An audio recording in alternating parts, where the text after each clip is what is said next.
With post-gig interviews out of the way, it's time to head back to the hotel, and George is in a flirtatious mood. I need a window so I can abuse people. Sean!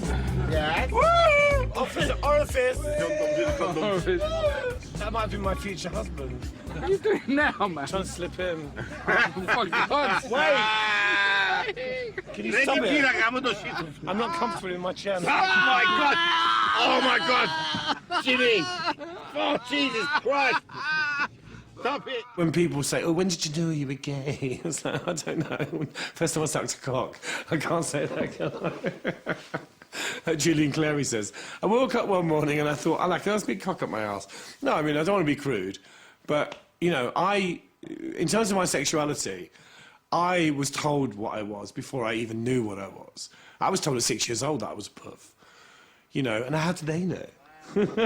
This is the question. How do they know so much? Your boyfriend? Yes. Nice to meet you. Hello. Right. Kevin's got it. You know, I don't understand, you know, for example, in terms of sexuality, why people get so wound up about it. It's quite utterly pulled.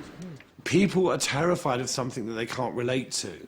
You know, I say I'm not one of them. You know, I don't have any problem understanding why men and women fall in love with each other, or why men fall in love with each other. Back in the UK, George's attention turns to the much-anticipated American tour.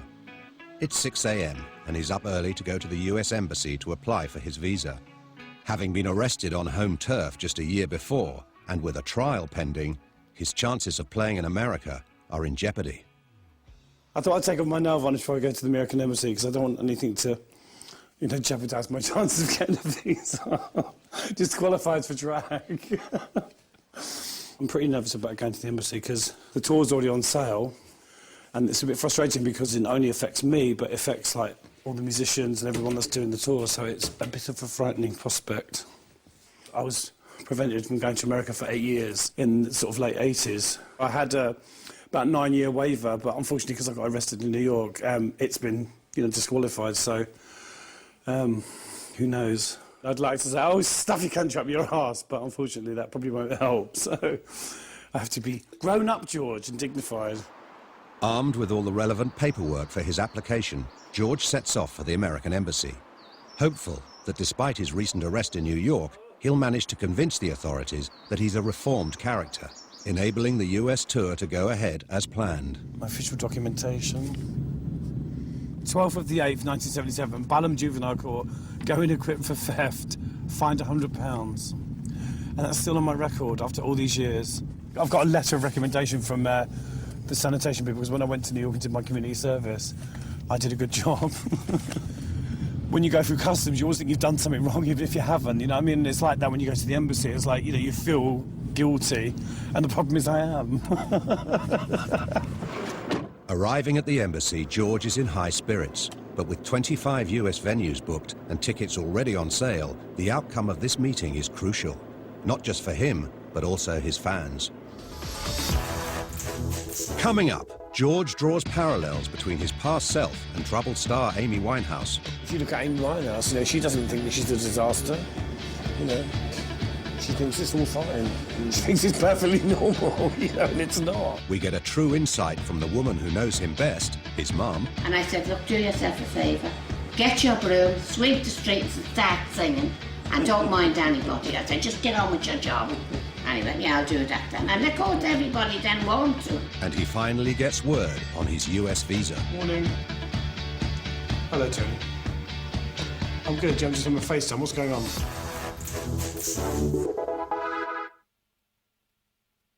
Boy George has given us access to his life, and he's just returned back from his interview at the US Embassy.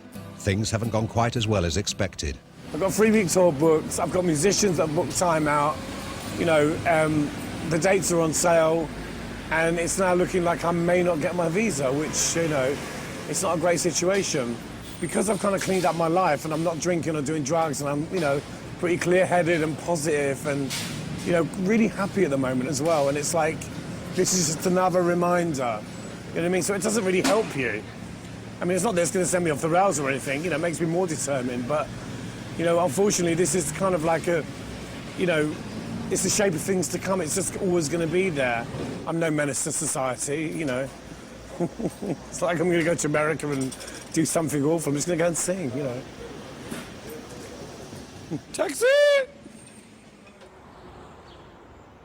3 days have passed, and still no word on the US visa.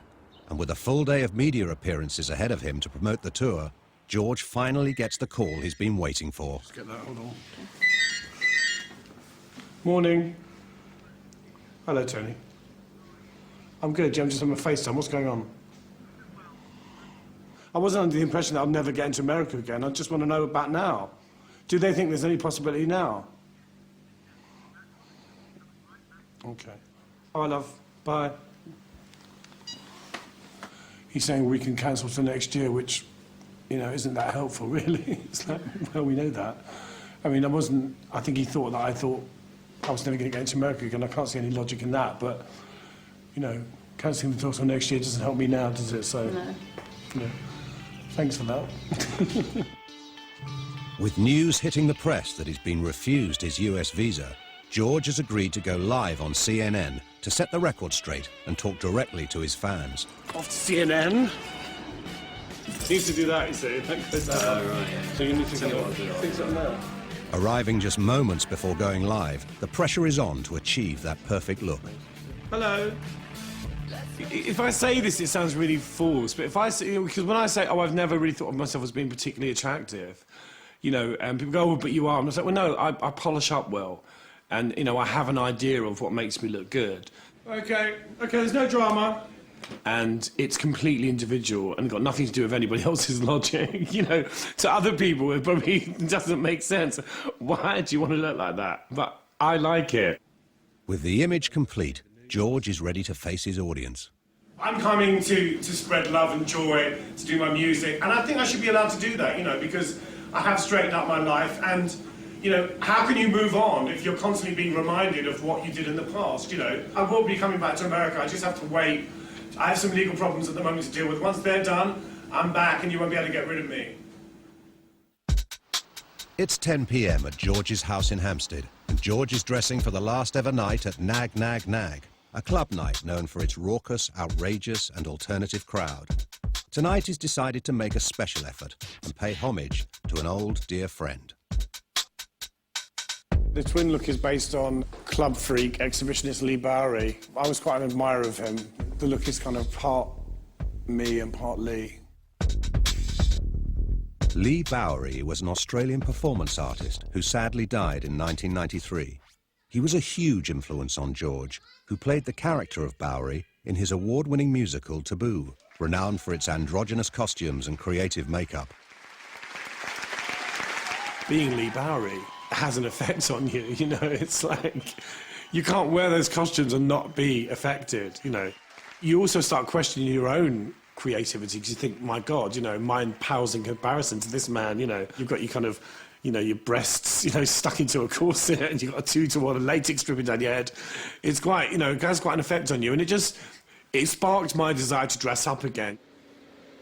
Like, I remember once seeing him with a sort of plastic toilet on his head, dressed as Hitler down the toilet, and you thought, okay, that's it. You know, there's nowhere else to go. And then the next time you see him, it would be something else. It was so inspiring. It's Shitler, it was called. Kids love this look. Old people kind of like cross the road, but children would come up and go, hello. Some cried, you know, but generally they were quite friendly. Oh, I can really feel that dripping. Yeah. Good evening. To give the club night a good send-off, George will duet with promoter and friend Johnny Slut to give their rendition of the 70s track Teenage Rampage by The Sweet. I'm worried about the second verse in Teenage Rampage because it's one of those songs that I've known since I was a kid, and, you know, because you've heard it all the time, you think you know it, and then suddenly you're faced with performing it, and it's a whole different thing. It's funny, up until recently, I never forgot a lyric. I did some gigs earlier in the year, and I kept forgetting things. I had to ask the audience. I had to say to one of the fans, what's the next line in this song? And it was really funny. And they even got it wrong. Then I went on the net.